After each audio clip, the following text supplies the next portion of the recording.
இன்றைக்கு நம்ம கணக்கு பாடத்திலிருந்து ஒரு சில வினாக்கள் பார்க்க இருக்கிறோம். 4 சம வடிவ பக்கங்களையும் சமமான மூலை விட்டங்களையும் கொண்டது டேஸ் ஆகும். விடை சதுரம். டேஸ் வடிவத்தின் எதிர்பக்கங்கள் சமம். விடை செவ்வகம். மூலை விட்டங்கள் சமமாக உள்ள வடிவங்கள் டேஸ் மற்றும் டேஸ். விடை சதுரம், செவ்வகம். வட்டத்தின் மிக நீளமான நாண் டேஸ் ஆகும். விடை விட்டம். வட்டத்தின் மீதுள்ள ஏதேனும் ஒரு புள்ளியையும் அதன் மையத்தையும் இணைக்கும் கோட்டுத்துண்டு டேஸ் ஆகும். விடை ஆரம்.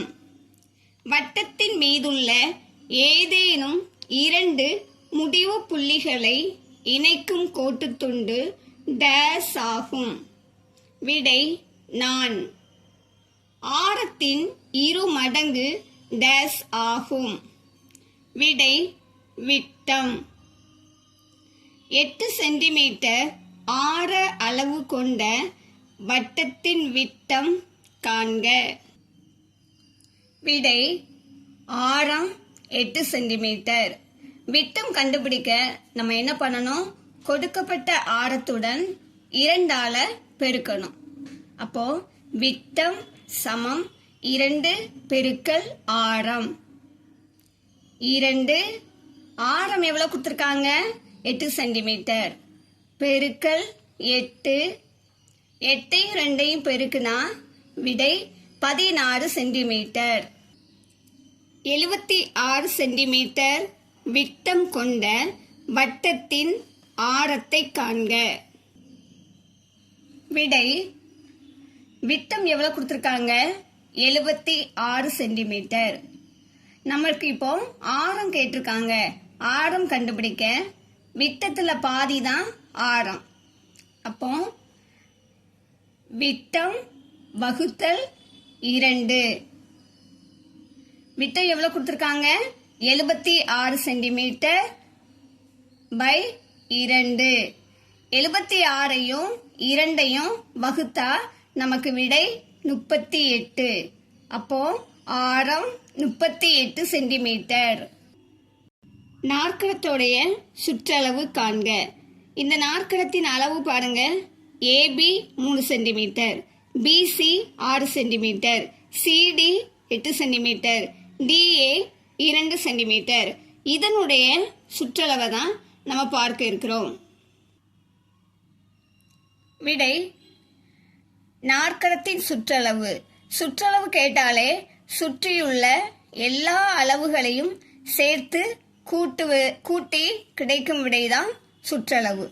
இப்ப பாருங்க, நாற்கரத்தின் சுற்றளவு ஏபி கூட்டல் பிசி கூட்டல் சிடி கூட்டல் டிஏ. ஏபி எவ்வளவு கொடுத்துருக்காங்க? 3 centimetre, B C 6 centimetre, C D 8 centimetre, D A 2 centimetre. எல்லாத்தையும் சேர்த்து கூட்டும் போது கிடைக்கும் விடை 19. அப்போ நாற்கரத்தின் சுற்றளவு 19 சென்டிமீட்டர். சதுரத்தின் சுற்றளவு காண்க. பிக்யூ 8 சென்டிமீட்டர். ஏன் ஒரு அளவு கொடுத்துருக்காங்க அப்படின்னா சதுரத்துக்கு எல்லா பக்கமும் சமம். அப்போ எல்லா பக்கமுமே 8 சென்டிமீட்டர் தான். விடை சதுரத்தின் அனைத்து பக்கங்களும் சமம். பிக்யூ, கியூஎஸ், எஸ்ஆர், ஆர்பி ஒவ்வொரு பக்கமுமே 8 சென்டிமீட்டர் தான். இப்போ இந்த 8 சென்டிமீட்டரை 4 பக்கத்துக்கும் கூட்ட போறோம். பிக்யூ 8 சென்டிமீட்டர் கூட்டல் QS 8 சென்டிமீட்டர் கூட்டல் SR 8 சென்டிமீட்டர் கூட்டல் RP 8 சென்டிமீட்டர். இந்த 4 8ஐயும் சேர்த்து கூட்டும்போது 32 கிடைக்கின்றன. அப்போ சதுரத்தின் சுற்றளவு 32 சென்டிமீட்டர். அல்லது இந்த சதுரத்தின் சுற்றளவை நம்ம சூத்திரப்படி பார்த்தோம்னா சதுரத்தின் சுற்றளவு சமம் 4a. 4 பெருக்கல் ஏக்கு என்ன அளவு கொடுத்துருக்காங்க? 8 சென்டிமீட்டர். 8 சமம் 8ஐயும் 4ஐயும் பெருக்கும்போது 32. விடை 32 centimetre.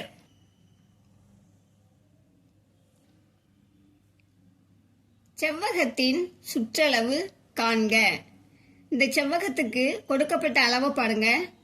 LM 9 centimetre, MN 3 centimetre. அடுத்து NOOL. இதற்கு அளவு கொடுக்கல. ஏன் கொடுக்கல அப்படின்னா செவ்வகத்துக்கு எதிர் எதிர் பக்கங்கள் சமம். அப்போ இதே 9 சென்டிமீட்டர் இந்த பக்கம் வருது, இதே 3 சென்டிமீட்டர் இந்த பக்கம். விடை செவ்வகத்தின் எதிர் எதிர் பக்கங்கள் சமம்.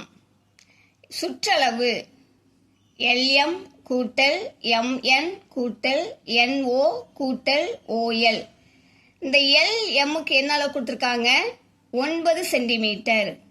9 கூட்டல் MNோட அளவு 3 சென்டிமீட்டர். 3 கூட்டல் NOக்கு 9 கூட்டல் OLக்கு 3.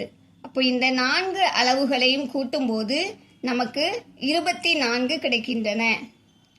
செவ்வகத்தின் சுற்றளவு சமம் 24 சென்டிமீட்டர். அல்லது இந்த செவ்வகத்தின் சுற்றளவை சூத்திரத்தின்படி பார்த்தோம்னா செவ்வகத்தின் சுற்றளவு சமம் 2 × L + B. 2 Lக்கு என்ன கொடுத்துருக்காங்க? அளவு 9. Bக்கு என்ன கொடுத்துருக்காங்க? 3. அப்போ 9 கூட்டல் 3. 2 பெருக்கல் 9ஐயும் 3ஐயும் கூட்டும்போது 12. 12ஐயும் 2ஐயும் பெருக்கும்போது 24. சூத்திரத்தின்படி பார்த்தாலும் 24 சென்டிமீட்டர் தான். நம்ம இந்த எல்லாம் கூட்டி பார்க்கும்போது 24 சென்டிமீட்டர் தான். விடை 24 சென்டிமீட்டர். சாய் சதுரத்தின் சுற்றளவு காண்க. இந்த சாய் சதுரத்துக்கு கொடுக்கப்பட்ட அளவு பாருங்க. XY 7 centimetre, YZ 7 centimetre, ZW 7 centimetre, WX 7 centimetre. விடை சாய் சதுரத்தின் சுற்றளவு XY கூட்டல் YZ கூட்டல் ZW கூட்டல் WX. எல்லா அளவுமே சமம் 7 சென்டிமீட்டர் எல்லாத்துக்குமே. அப்போ 7 கூட்டல் 7 கூட்டல் 7 கூட்டல் 7. இந்த 4 பக்கங்களையும் இந்த 4 7ஐயும் சேர்த்து நம்ம கூட்டும்போது 28. விடை 28 சென்டிமீட்டர். அல்லது இந்த சாய் சதுரத்தின் சுற்றளவை நம்ம சூத்திரப்படி பார்த்தோம்னா சாய் சதுரத்தின் சுற்றளவு சமம் 4a. 4 பெருக்கல் ஏக்கு என்ன அளவு கொடுத்துருக்காங்க? 7. 7 4ஐயும் 7ஐயும் பெருக்கும்போது 28. விடை 28 சென்டிமீட்டர். காந்தி பூங்காவில் உள்ள சதுர வடிவ மணல் தொட்டியின் பக்க அளவு 30 சென்டிமீட்டர் எனில் அம்மணல் தொட்டியின் சுற்றளவை காண்க. விடை அதாவது அந்த மணல் தொட்டி சதுர வடிவில் இருக்கு. அப்போ சதுரத்தின் சுற்றளவு தான் நம்ம பார்க்க போறோம். சதுரத்தின் அனைத்து பக்கங்களும் சமம். சதுர வடிவ மணல் தொட்டியின் சுற்றளவு 30 கூட்டல் 30 கூட்டல் 30 கூட்டல் 30. இந்த 4 30ஐயும் நம்ம கூட்டும்போது மணல் தொட்டியின் சுற்றளவு 120 சென்டிமீட்டர். அல்லது சூத்திரத்தின்படி நம்ம செஞ்சோம்னா சதுரத்தின் சுற்றளவு சமம் 4a. 4 பெருக்கல் ஏக்கு என்ன கொடுத்துருக்காங்க? 30 சென்டிமீட்டர். 30. 30ஐயும் 4ஐயும் பெருக்கும்போது நமக்கு விடை 120 சென்டிமீட்டர். சூத்திரத்தின்படி பார்க்கும் போதும் 120 சென்டிமீட்டர், 4 பக்கத்தையும் கூட்டும் போதும் 120 சென்டிமீட்டர். இப்படியும் செய்யலாம், இப்படியும் செய்யலாம். பக்க அளவுகள் 12 சென்டிமீட்டர் மற்றும் 8 சென்டிமீட்டர் கொண்ட செவ்வகத்தின் சுற்றளவு காண்க. விடை செவ்வகத்தின் எதிர் எதிர் பக்கங்கள் சமம். செவ்வகத்தின் சுற்றளவு 12 சென்டிமீட்டர் கூட்டல் 8 சென்டிமீட்டர் கூட்டல் 12 சென்டிமீட்டர் கூட்டல் 8 சென்டிமீட்டர். இந்த 4 பக்கங்களையும் கூட்டும்போது 40 சென்டிமீட்டர். அல்லது செவ்வகத்தின் சுற்றளவு சமம் 2 பெருக்கல் L plus B. 2 பெருக்கல் Lனா நீளம், நீளம் 12 சென்டிமீட்டர். Bனா அகலம், அகலம் 8 சென்டிமீட்டர். கூட்டல் Bக்கு 8. 2 பெருக்கல் 12ஐயும் 8ஐயும் கூட்டும்போது 20. அடுத்து 20ஐயும் 2ஐயும் பெருக்கும்போது 40 சென்டிமீட்டர். விடை 40 சென்டிமீட்டர். ஒரு முக்கோணத்தின் பக்க அளவுகள் 13 சென்டிமீட்டர், 5 சென்டிமீட்டர் மற்றும் 14 சென்டிமீட்டர் எனில் முக்கோணத்தின் சுற்றளவு காண்க. விடை முக்கோணத்தின் சுற்றளவு. முக்கோணத்துக்கு 3 அளவுகள் கொடுத்திருக்காங்க. 13 கூட்டல் 14 கூட்டல் 5. இந்த 3ஐயும் கூட்டும் போது 32 சென்டிமீட்டர்.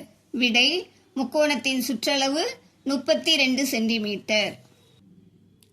ஓர் இணைகரத்தின் அடுத்தடுத்த பக்க அளவுகள் 6 சென்டிமீட்டர், 7 சென்டிமீட்டர் எனில் அதன் சுற்றளவு காண்க. இணைகரத்துக்கு 2 அளவுகள் கொடுத்திருக்காங்க. ஏன் அப்படின்னா இணைகரத்துக்கு எதிர் எதிர் பக்கங்கள் சமம். அப்போ 4 பக்கத்துக்கும் நம்ம கூட்ட போறோம். எதிர் எதிர் பக்கங்கள் சமம். 6 சென்டிமீட்டர் கூட்டல் 7 சென்டிமீட்டர் கூட்டல் 6 சென்டிமீட்டர் கூட்டல் 7 சென்டிமீட்டர். இந்த 4 அளவுகளையும் கூட்டும்போது விடை 26 சென்டிமீட்டர். அப்போ இணைகரத்தின் சுற்றளவு 26 சென்டிமீட்டர். ஒரு சரிவகத்தின் பக்க அளவுகள் 8 சென்டிமீட்டர், 7 சென்டிமீட்டர், 4 சென்டிமீட்டர் மற்றும் 5 சென்டிமீட்டர் எனில் அதன் சுற்றளவு காண்க. விடை சரிவகத்தின் சுற்றளவு. இந்த சரிவகத்துக்கு 4 பக்கங்களுக்கும் அளவு கொடுத்திருக்காங்க. இந்த 4 அளவுகளையும் சேர்த்து நம்ம கூட்டும்போது சரிவகத்தின் சுற்றளவு கிடைக்கும். 8 கூட்டல் 7 கூட்டல் 4 கூட்டல் 5. இந்த 4 அளவுகளையும் கூட்டும்போது 24 சென்டிமீட்டர் கிடைக்கும். அப்போ சரிவகத்தின் சுற்றளவு 24 சென்டிமீட்டர். ஒரு கன செவ்வகம் டேஸ் விளிம்புகளை கொண்டது. விடை 12. பகடை டேஸ் வடிவமானது. விடை கனசதுரம். டேஸுக்கு ஒரு வலைத்தள முகமும் மற்றும் 2 சமதள முகமும் உள்ளது. விடை உருளை. எனக்கு ஒரு முனையும் ஒரு சமதள முகமும் உண்டு. நான் ஒரு டேஸ். விடை கூம்பு. ஒரு கனசதுரம் டேஸ் முனைகளை கொண்டது. விடை 8. 1, 7, 5, 0 ஆகிய இலக்கங்களை கொண்ட மிகச் சிறிய 4 இலக்க எண். விடை 4 நம்பர் கொடுத்துருக்காங்க. 4 இலக்க எண் மிக சிறிய எண் கேட்டிருக்காங்க. இப்போ விடையில ஆப்ஷன்ல பாருங்க, 0 வச்சு ஆரம்பிச்சிருக்காங்க. ஆனா 0 முதலாவது வச்சு ஆரம்பிக்க கூடாது. அதனால மிகச்சிறிய 4 இலக்க எண் 1057. 5, 1, 7 மற்றும் 9 ஆகிய இலக்கங்களை கொண்ட மிக பெரிய இலக்க எண். விடை 9751. 1232 மாணவர்கள் மிதிவண்டி மூலமும் 2430 மாணவர்கள் பேருந்திலும் 1235 மாணவர்கள் நடந்தும் பள்ளிக்கு வருகின்றனர் எனில் பள்ளியில் உள்ள மாணவர்களின் மொத்த எண்ணிக்கை எவ்வளவு? விடை, அதாவது பள்ளியில் உள்ள மொத்த மாணவர்களின் எண்ணிக்கை கேட்டிருக்காங்க. மொத்தம் கேட்டாலே நம்ம அங்கே இருக்கிற எல்லா எண்ணிக்கையும் சேர்த்து கூட்டுறது தான். மிதிவண்டியில் பள்ளிக்கு வருபவர்களின் எண்ணிக்கை 1232. பேருந்தில் பள்ளிக்கு வருபவர்களின் எண்ணிக்கை 2430. நடந்து பள்ளிக்கு வருபவர்களின் எண்ணிக்கை 1235. அப்போ மொத்த மாணவர்களுக்கு இந்த எல்லாம் சேர்த்து நம்ம கூட்டும்போது 4897. பள்ளியில் உள்ள மொத்த மாணவர்களின் எண்ணிக்கை 4897. ரூபாய் 2500க்கு ஒரு மெத்தையையும் ரூபாய் 3500க்கு உணவருந்தும் மேசையையும் ரூபாய் 4200க்கு நாற்காலிகளும் ஒருவர் வாங்கினார் எனில் அவர் கடைக்காரருக்கு செலுத்த வேண்டிய மொத்த தொகை எவ்வளவு? விடை, இதுலேயும் மொத்த தொகை கேட்டிருக்காங்க. கொடுக்கப்பட்ட தொகையை நம்ம கூட்டுறது தான் மொத்த தொகை. மெத்தையின் விலை ரூபாய் 2500. உணவருந்தும் மேசையின் விலை ரூபாய் 3500. நாற்காலியின் விலை ரூபாய் 4200. இந்த 3 தொகைகளையும் சேர்த்து நம்ம கூட்ட போகிறோம். கூட்டினா நமக்கு கிடைக்கும் விடை 10200. அப்போ கடைக்காரருக்கு செலுத்த வேண்டிய மொத்த தொகை ரூபாய் 10200. கூடுதல் காண்க. 2076 கூட்டல் 276 கூட்டல் 2974 கூட்டல் 1751. விடை, கொடுக்கப்பட்ட எண்களை நம்ம சாதாரணமாக கூட்டுறது போலயே நம்ம கூட்ட போகிறோம், அவ்வளோதான். ஆனால் நம்ம எழுதும்போது கரெக்டாக அந்த 1கள் 10கள் 100கள் 1000கள் சரியான வரிசையில் நம்ம எழுதி கூட்டணும். இதெல்லாம் 4 இலக்க எண் கொடுத்துருக்காங்க. இதில் 3 இலக்கம் தான் இருக்குது. நம்ம சரியான லைனில் எழுதி கூட்டி கிடைக்கும் விடை 7077. 5 100கள் மற்றும் 15 10களின் கூடுதல் என்ன? விடை, கூடுதல் கேட்டிருக்காங்க. இப்போ 5 100கள் இதை எப்படி எழுதுறோம்? 5 பெருக்கல் 100 சமம் 500. 15 10கள் சமம் 15 பெருக்கல் 10 சமம் 150. இந்த 500ஐயும் 150ஐயும் கூட்டும்போது 650 தான் விடை. மிக பெரிய 3 இலக்க எண்ணையும் மற்றும் மிகச்சிறிய 4 இலக்க எண்ணையும் கூட்டினால் கிடைக்கும் கூட்டற் பலன் என்ன? விடை, மிக பெரிய 3 இலக்க எண் 999. மிகச்சிறிய 4 இலக்க எண் 1000. இதை நம்ம கூட்டும்போது 1999. இதனுடைய கூட்டற் பலன் 1999. 9999 கூட்டல் 1 சமம். விடை, இந்த இரண்டையும் கூட்டும்போது விடை 10000. ரோஜாவின் மாத வருமானம் ரூபாய் 8950. அவர் ரூபாய் 6750 செலவு செய்துவிட்டு மீத தொகையை சேமிக்கிறார் எனில் அவர் சேமித்த தொகை எவ்வளவு? விடை, ரோஜாவின் மாத வருமானம் ரூபாய் 8950. அவர் செலவு செய்த தொகை ரூபாய் 6750.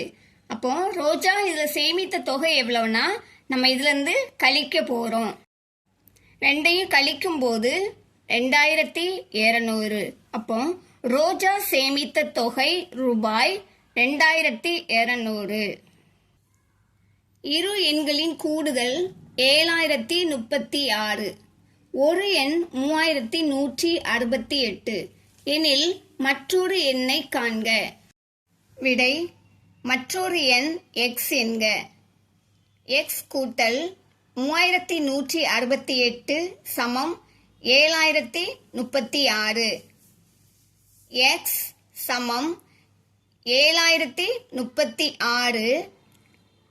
இந்த 3168 இங்க வரும்போது இந்த கூட்டல் கழித்தல் ஆகிறது. அப்போ 7036 இருந்து 3168 கழிக்கும் போது நமக்கு மற்றொரு எண் கிடைக்கின்றன. விடை 3868. ஒருவர் தனது வங்கி கணக்கில் ரூபாய் 9200 வைத்திருந்தார். அவர் ரூபாய் 2756 எடுத்து விட்டார் எனில் அவரது கணக்கில் உள்ள மீதி தொகை என்ன? விடை வங்கி கணக்கில் வைத்திருந்த தொகை ரூபாய் 9200. அவர் எடுத்த தொகை ரூபாய் 2756. அப்போ அவர் கணக்கில் வைத்திருந்த மீதி தொகை கழிக்க போடும். கழித்தா விடை 6444. அவரது கணக்கில் உள்ள மீதி தொகை ரூபாய் 6444. விடுபட்ட எண்ணை காண்க. A9, B18, C27, D36. அடுத்து என்ன நம்பர் வரும் இந்த ஆப்ஷன்ல பாருங்க. இப்போ A, B, C, D, Dக்கு அப்புறம் என்ன E. E வந்து இங்க இருக்கு. அப்போ இப்போ நம்ம நம்பரை பார்க்கணும்னா 9, 18, 27, 36. இது வந்து 9 மடங்குகள். 9 9 கூட்டியிருக்காங்க. விடை E45. 5 மீட்டரை சென்டிமீட்டராக மாற்றுக. விடை மீட்டரை சென்டிமீட்டராக மாற்ற 100ஆல் பெருக்க வேண்டும். 1 மீட்டர் சமம் 100 சென்டிமீட்டர். அப்போ 5 மீட்டர் சமம் 5 பெருக்கல் 100 சென்டிமீட்டர் சமம் 500 சென்டிமீட்டர். விடை 500 சென்டிமீட்டர். 700 சென்டிமீட்டரை மீட்டராக மாற்றுக. விடை சென்டிமீட்டரை மீட்டராக மாற்ற 100ஆல் வகுக்க வேண்டும். 100 சென்டிமீட்டர் சமம் 1 மீட்டர். அப்படியானால் 700 சென்டிமீட்டர் சமம் 700 வகுத்தல் 100. விடை 7 மீட்டர். மாலா ஓர் அறையை அலங்கரிக்க 18 மீட்டர் 73 சென்டிமீட்டர் நீளம் பச்சை நாடாவையும் 27 மீட்டர் 65 சென்டிமீட்டர் சிவப்பு நாடாவையும் வாங்கினார் எனில் அவர் வாங்கிய நாடாவின் மொத்த நீளம் எவ்வளவு? விடை பச்சை நாடாவின் நீளம் சமம் 18 மீட்டர் 73 சென்டிமீட்டர். சிவப்பு நாடாவின் நீளம் 27 மீட்டர் 65 சென்டிமீட்டர். நமக்கு நாடாவின் மொத்த நீளம் கேட்டிருக்காங்க. மொத்தம் என்றாலே நம்ம கொடுக்கப்பட்ட அளவுலேருந்து கூட்ட போகிறோம். இப்போ சென்டிமீட்டர்லேருந்து நம்ம கூட்டி வர போகிறோம். அப்போ நாடாவின் மொத்த நீளம் 46 மீட்டர் 38 சென்டிமீட்டர்.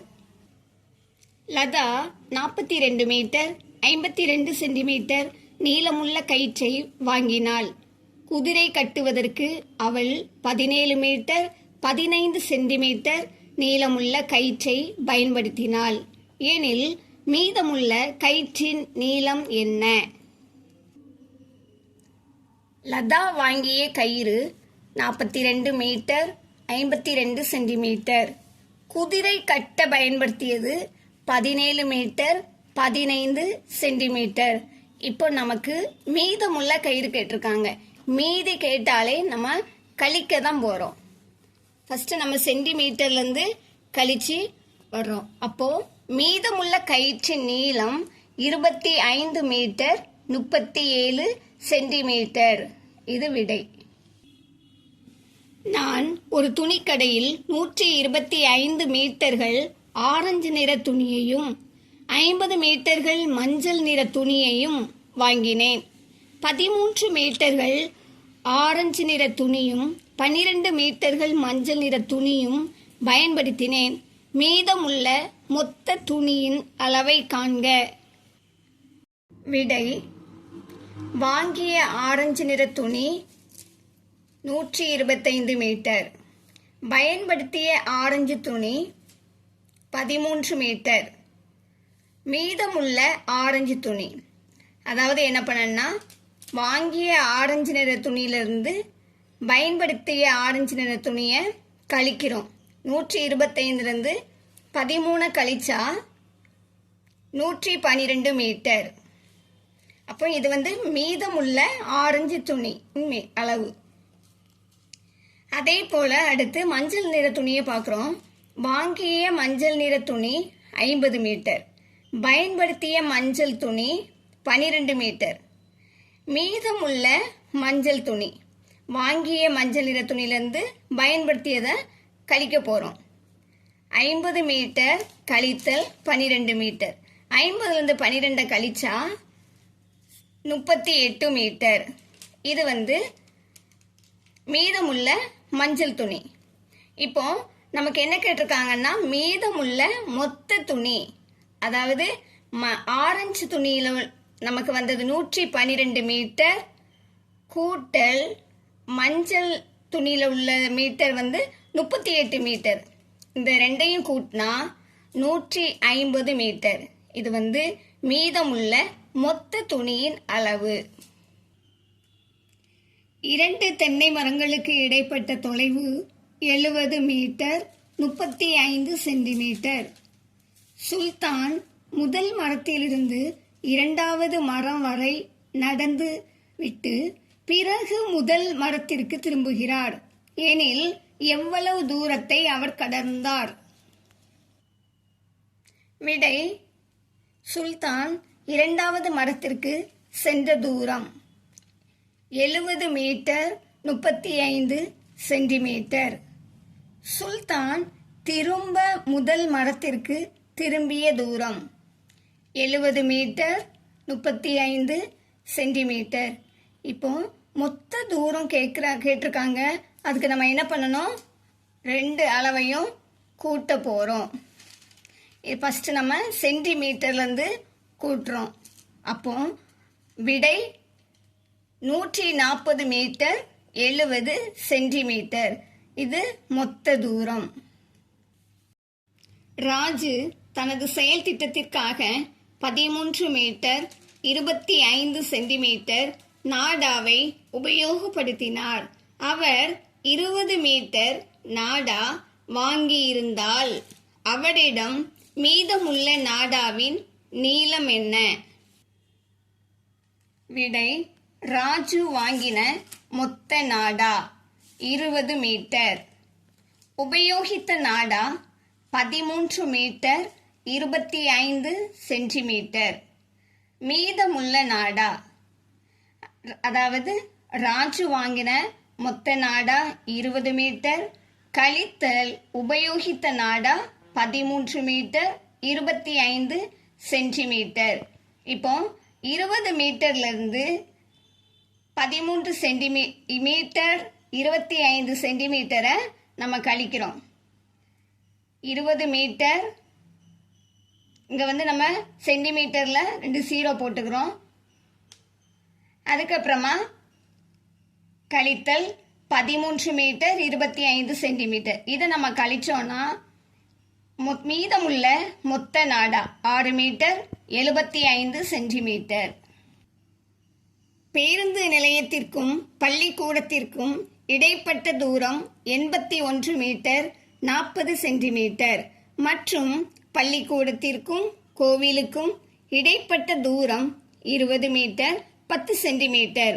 எனில் பேருந்து நிலையத்திலிருந்து கோவில் வரை உள்ள மொத்த தூரம் என்ன? விடை: பேருந்து நிலையத்திற்கும் பள்ளிக்கூடத்திற்கும் இடைப்பட்ட தூரம் 81 மீட்டர் 40 சென்டிமீட்டர்.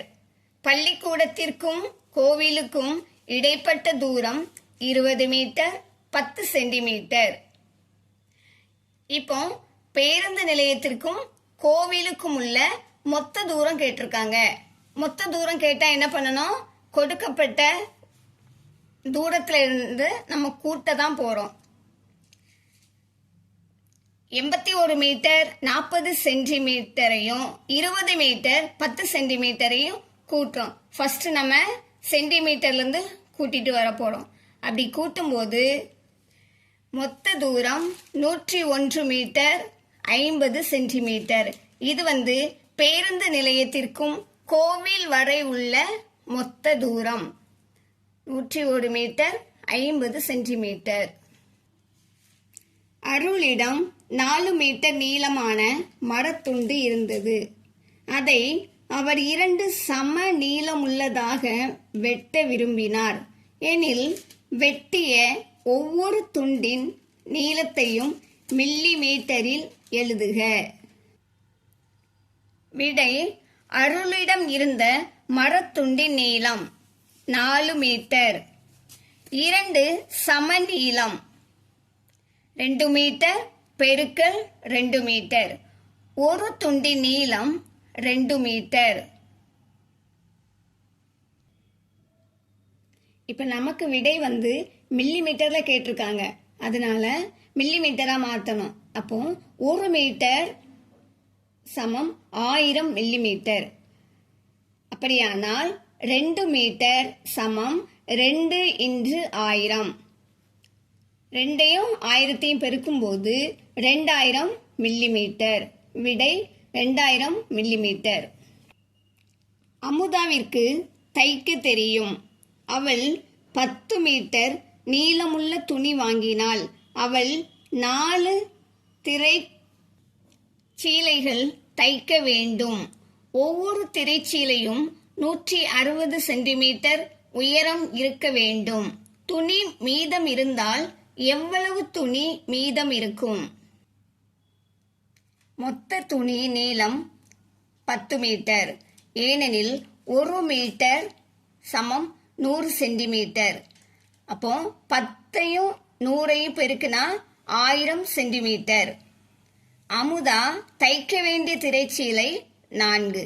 ஒரு திரைச்சீலையின் உயரம் 160 சென்டிமீட்டர்.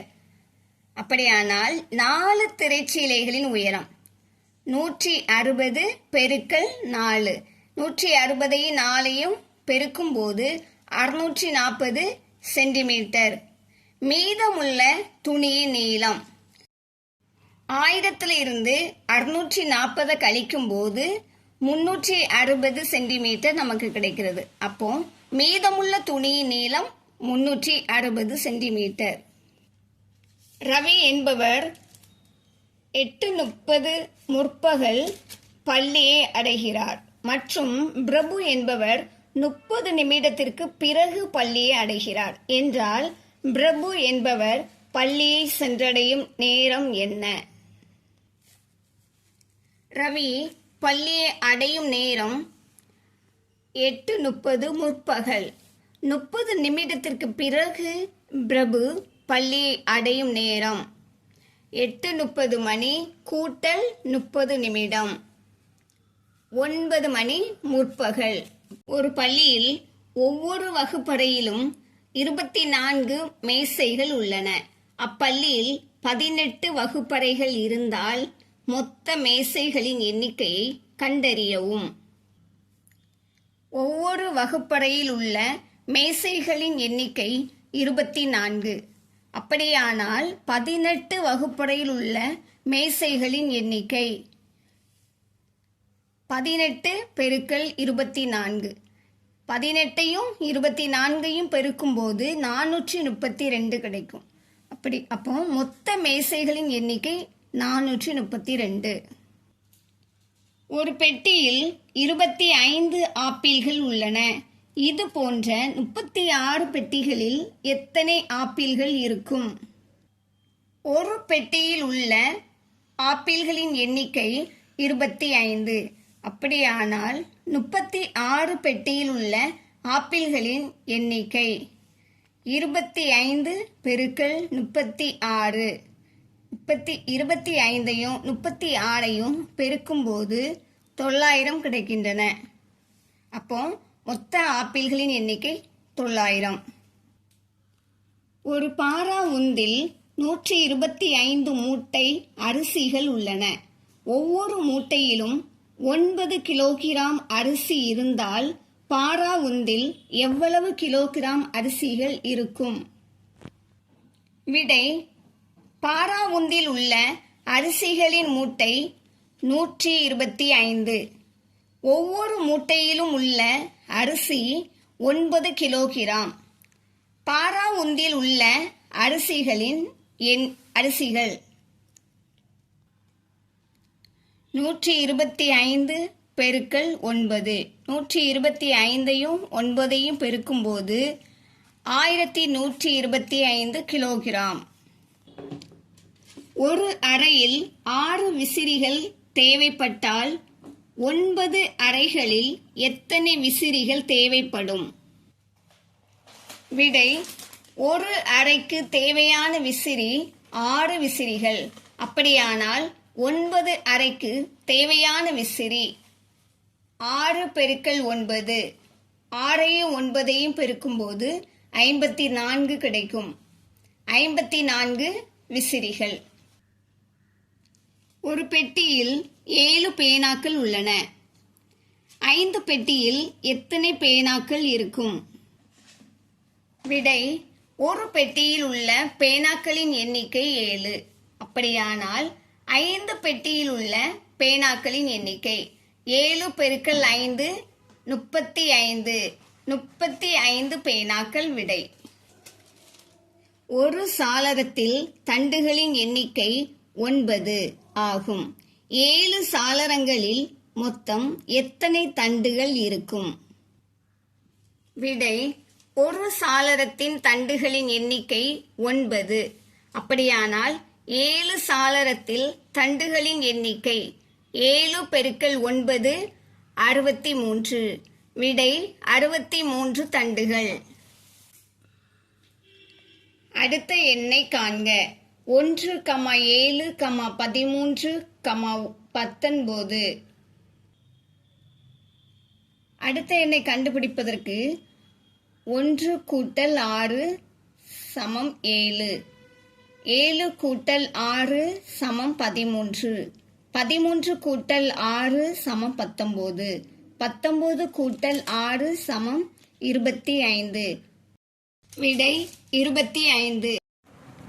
கவிதா 3 கிலோகிராம் 435 கிராம் ஆப்பிள்களையும் 1 கிலோகிராம் 350 கிராம் ஆரஞ்சுகளையும் 2 கிலோகிராம் 355 கிராம் மாம்பழங்களையும் வாங்கினாள். அவள் வாங்கிய மொத்த பழங்களின் எடை எவ்வளவு? கவிதா வாங்கிய ஆப்பிள்களின் எடை 3 கிலோகிராம் 435 கிராம். கவிதா வாங்கிய ஆரஞ்சுகளின் எடை 1 கிலோகிராம் 350 கிராம். கவிதா வாங்கிய மாம்பழங்களின் எடை 2 கிலோகிராம் 355 கிராம். இப்போ நமக்கு மொத்த பழங்களின் எடை கேட்டிருக்காங்க. அப்படின்னா கூட்டுறோம். ஃபஸ்ட்டு கிராம்லேருந்து நம்ம கூட்டும்போது 140 கிராம் 7 கிலோகிராம். விடை: கவிதா வாங்கிய மொத்த பழங்களின் எடை 7 கிலோகிராம் 140 கிராம். புட்டிகள் நிறைந்த ஒரு பெட்டியின் எடை 12 கிலோகிராம் 248 கிராம். வெற்று பெட்டியின் எடை 2 கிலோகிராம் 290 கிராம். பெட்டியில் உள்ள புட்டிகளின் எடை என்ன? விடை: புட்டிகள் நிறைந்த ஒரு பெட்டியின் எடை 12 கிலோகிராம் 248 கிராம்.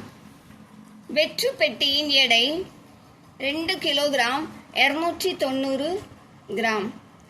இப்போ பெட்டியில் உள்ள புட்டிகளின் எடை கேட்டிருக்காங்க. அப்போ நம்ம கழிக்க போகிறோம். கழிக்கும்போது ஃபஸ்ட்டு கிராம்ல இருந்து கழித்து அப்புறம் கிலோகிராம் கழிக்க போகிறோம். அப்படி கழிக்கும்போது 9 கிலோகிராம் 958 கிராம். இது பெட்டியில் உள்ள புட்டிகளின் எடை. கண்ணன் வாங்கிய காய்கறி மற்றும் பழங்களின் மொத்த எடை 3 கிலோகிராம் 480 கிராம் ஆகும். இவற்றில் பழங்களின் எடை 1 கிலோகிராம் 657 கிராம் எனில் காய்கறிகளின் எடை மட்டும் எவ்வளவு? விடை: கண்ணன் வாங்கிய காய்கறி மற்றும் பழங்களின் மொத்த எடை 3 கிலோகிராம் 480 கிராம்.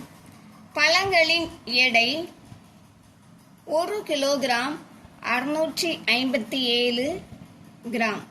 இப்போ காய்கறிகளின் எடை கேட்டிருக்காங்க. இப்போ மொத்த எடையிலிருந்து பழங்களின் எடையை நம்ம கழிக்கிறோம். ஃபர்ஸ்ட் கிராம்ல இருந்து நம்ம கழிச்சு கொண்டு வர்றோம். அப்போ 1 கிலோகிராம் 823 கிராம். இது காய்கறியின் எடை. முதல் பையின் எடையானது இரண்டாவது பையின் எடையை விட 1 கிலோகிராம் 200 கிராம் அதிகம். முதல் பையின் எடையானது 3 கிலோகிராம் 500 கிராம் எனில் இரண்டாவது பையின் எடையை கண்டுபிடிக்க. முதல் பையின் எடை 3 கிலோகிராம் 500 கிராம். இரண்டாவது பையின் எடை முதல் பையின் எடை கழித்தல் 1 கிலோகிராம் 200 கிராம். இரண்டாவது பையின் எடை சமம் 3 கிலோகிராம் 500 கிராம் கழித்தல் 1 கிலோகிராம் 200 கிராம். இந்த 3 கிலோகிராம் 500 கிராம் கழித்தல் 1 கிலோகிராம் 200 கிராம். இதை நம்ம கழிக்கும்போது கிராம்லேருந்து ஃபர்ஸ்ட் நம்ம கழிச்சிட்டு வர்றோம். அதில் கழிக்கும்போது கிடைக்கிறது 2 கிலோகிராம் 300 கிராம். மோகனா 2 கிலோகிராம் 600 கிராம் திராட்சைகளும் 1 கிலோகிராம் 450 கிராம் கொய்யாப்பழங்களும் வாங்கினாள். கொய்யாப்பழங்களை விட மோகனா திராட்சைகளை எடையில் எவ்வளவு அதிகம் வாங்கினாள்? விடை: மோகனா வாங்கிய திராட்சைகளின் எடை 2 கிலோகிராம் 600 கிராம். மோகனா வாங்கிய கொய்யாப்பழங்களின் எடை 1 கிலோகிராம் 450 கிராம். அப்போ நம்ம கழிக்க போகிறோம். திராட்சைகளின் அதிக எடையை கண்டுபிடிப்பதற்கு கழிக்க போகிறோம். ஃபஸ்ட்டு நம்ம கிராம்லேருந்து கழிச்சிட்டு வரும்போது விடை 1 கிலோகிராம் 150 கிராம். இது திராட்சைகளின் அதிக எடை. ஒரு பழ வியாபாரி 531 ஆப்பிள்கள் வாங்குகிறார். அவற்றை 9 பெட்டிகளில் சமமாக அடுக்குகிறார். ஒவ்வொரு பெட்டியிலும் எத்தனை ஆப்பிள்கள் வைத்திருப்பார்? விடை: பழ வியாபாரி வாங்கின ஆப்பிள்கள் 531. பெட்டிகளின் எண்ணிக்கை 9. ஒவ்வொரு பெட்டியிலும் உள்ள ஆப்பிள்கள் வியாபாரி வாங்கின ஆப்பிள்களையும் பெட்டிகளின் எண்ணிக்கையும் வகுக்க போகிறோம். வகுக்கும்போது 59. அப்போ ஒவ்வொரு பெட்டியிலும் 59 ஆப்பிள்கள் உள்ளன. என்னுடைய பள்ளியில் 1 முதல் 8ஆம் வகுப்பு வரை 1115 மாணவர்கள் இருக்கின்றனர். ஒவ்வொரு வகுப்பிலும் மாணவர்களின் எண்ணிக்கை சமமாக இருக்குமெனில் ஒவ்வொரு வகுப்பிலும் உள்ள மாணவர்களின் எண்ணிக்கை எவ்வளவு? 1ஆம் வகுப்பு முதல் 8ஆம் வகுப்பு வரை உள்ள மாணவர்களின் எண்ணிக்கை 1115. ஒவ்வொரு வகுப்பிலும் உள்ள மாணவர்களின் எண்ணிக்கை 1115 8ஆல வகுக்கிறோம். வகுக்கும்போது 139.37. ஒவ்வொரு வகுப்பிலும் உள்ள மாணவர்களின் எண்ணிக்கை 139. ஒரு மலையின் உயரம் 7821 மீட்டர். ராஜ் அதன் உயரத்தை அடைவதற்கு 9 நாட்கள் எடுத்துக்கொண்டார். ஒவ்வொரு நாளும் சம தூரத்தை கடந்தார் எனில் எத்தனை மீட்டர் தினமும் கடந்தார்? விடை: மலையின் உயரம் 7821 மீட்டர். ராஜ் மலையின் உயரத்தை அடைவதற்கு எடுத்துக்கொள்ளும் நாட்கள் 9. அப்படியானால் ஒவ்வொரு நாளும் கடக்கும் சம தூரம் 7821ஐ 9ஆல வகுக்கிறோம். வகுக்கும்போது 869 மீட்டர்.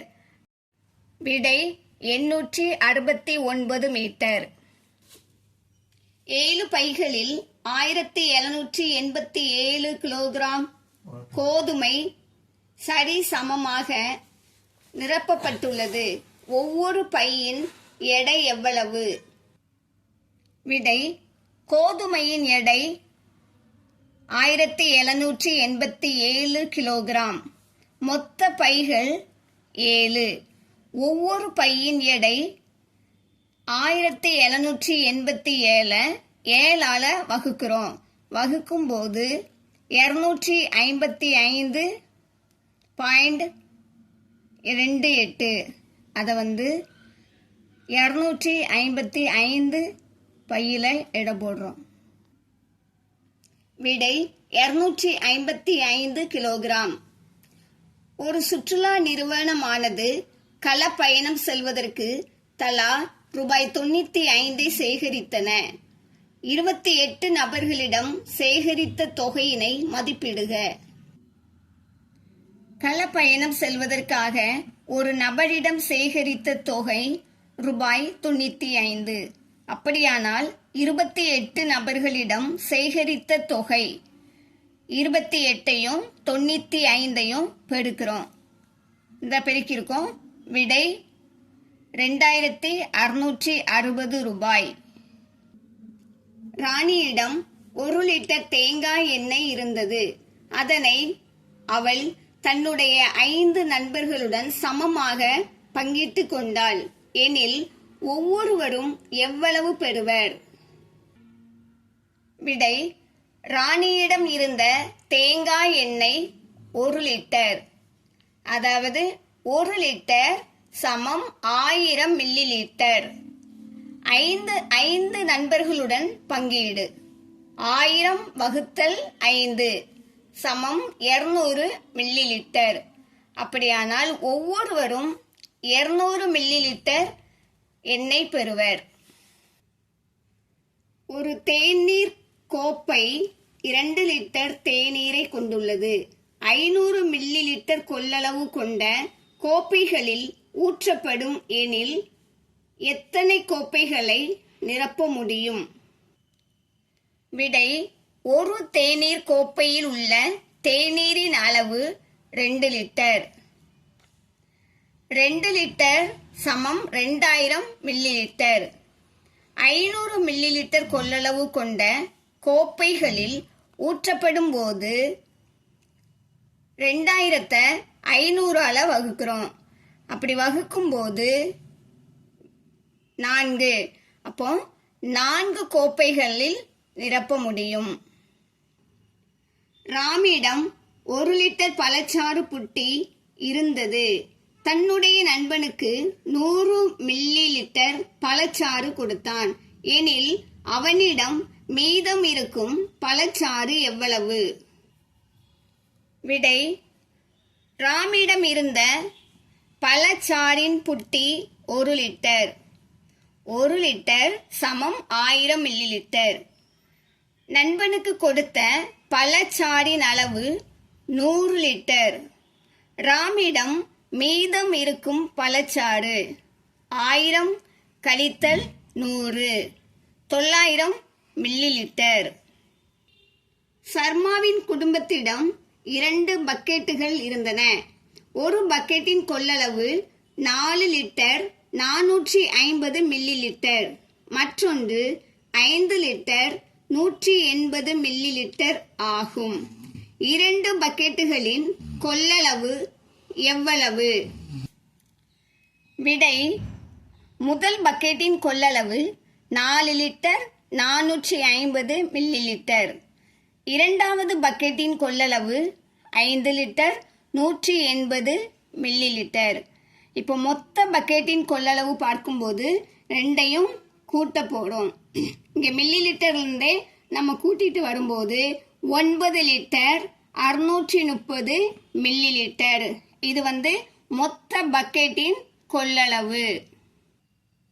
ஒரு மோட்டார் கார் ஜனவரி மற்றும் பிப்ரவரி மாதத்தில் 188 லிட்டர் மற்றும் 145 லிட்டர் 375 மில்லி லிட்டர் பெட்ரோலை நுகர்கிறது. பெட்ரோல் நுகர்வில் ஏற்படும் வித்தியாசத்தை காண்க. விடை: ஜனவரி மாதத்தில் நுகரப்படும் பெட்ரோலின் அளவு 188 லிட்டர். பிப்ரவரி மாதத்தில் நுகரப்படும் பெட்ரோலின் அளவு 145 லிட்டர் 375 மில்லி லிட்டர். பெட்ரோல் நுகர்வதில் ஏற்படும் வித்தியாசம், அதாவது ஜனவரி மாதத்தில் உள்ள பெட்ரோலின் அளவையும் பிப்ரவரி மாதத்தில் உள்ள அளவிலிருந்து கழிக்க போகிறோம். இப்போ நம்ம இந்த ரெண்டையும் கழிக்கும் போது இங்கே 188 லிட்டர் மட்டும் இருக்கிறதுனால, நம்ம இங்கே மில்லி லிட்டர் இல்லாததுனால 3 0 இங்கே சேர்த்துருக்கோம். இப்போ இதையும் நம்ம கழிக்கும் போது 0லேருந்து 5 கழிக்க முடியாது. அதனால நம்ம இங்கே 1 லிட்டர் கடன் வாங்கியிருக்கோம். அது இப்போ இங்கே 1000 ஆகுது. இப்போ சாதாரணமாக நம்ம கழிக்கிற மாதிரி கழிச்சு 625 மில்லி லிட்டர். இங்கேருந்து 1 லிட்டரை நம்ம அங்கே கொடுத்துருக்கோம். 187 இங்கே இருக்கிறது. இதுலேருந்து நம்ம கழிக்கும் போது 42 லிட்டர். அப்போ பெட்ரோல் நுகர்வதில் ஏற்படும் வித்தியாசம் 42 லிட்டர் 625 மில்லி லிட்டர். ரூபாய் 8.50 பைசாவை நாணயங்களாக மாற்றுக. விடை: 1 ரூபாய் 100 பைசா. ரூபாய் 8.50 பைசா சமம் 8 பெருக்கல் 100 கூட்டல் 50. 8ஐயும் 100ஐயும் பெருக்கும்போது 800 கூட்டல் 50. அப்போ 850 பைசாக்கள். 900 பைசாவை நோட்டுகளாக மாற்றுக. விடை: 100 பைசாக்கள் 1 ரூபாய். அப்படியானால் 900 பைசாக்கள் சமம் 900 வகுத்தல் 100. 900ஐ 100ஆல் வகுக்கும் போது 9 ரூபாய்.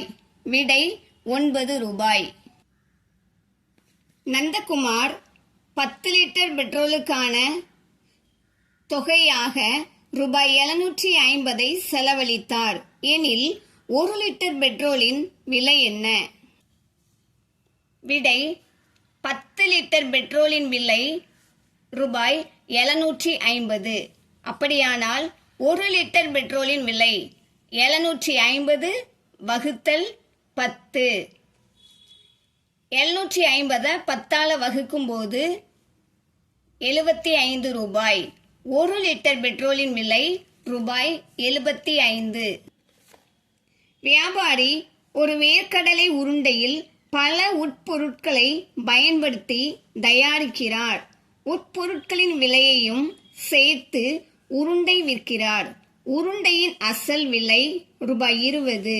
உருண்டையில் உள்ள உட்பொருட்களின் விலை 75 பைசாக்கள். உருண்டையின் மொத்த விலையை காண்க. விடை: உருண்டையின் அசல் விலை ரூபாய் 20. உட்பொருளின் விலை ரூபாய் 75 பைசா. உருண்டையின் மொத்த விலை அசல் விலை 20 ரூபாயையும் உட்பொருளின் விலை 75 பைசாவையும் நம்ம கூட்டும் போது உருண்டையின் மொத்த விலை 20 ரூபாய் 75 பைசா. மதுமிதா 8 பாக்கெட் இனிப்புகள் வாங்கினார். ஒரு பாக்கெட்டின் விலை ரூபாய் 65 எனில் 8 பாக்கெட்டின் விலை என்ன? விடை: ஒரு இனிப்பு பாக்கெட்டின் விலை ரூபாய் 65. அப்படியானால் 8 இனிப்பு பாக்கெட்டின் விலை 65 பெருக்கல் 8. 65ஐயும் 8ஐயும் பெருக்கும்போது 520. அப்போ 8 இனிப்பு பாக்கெட்டின் விலை 520 ரூபாய்.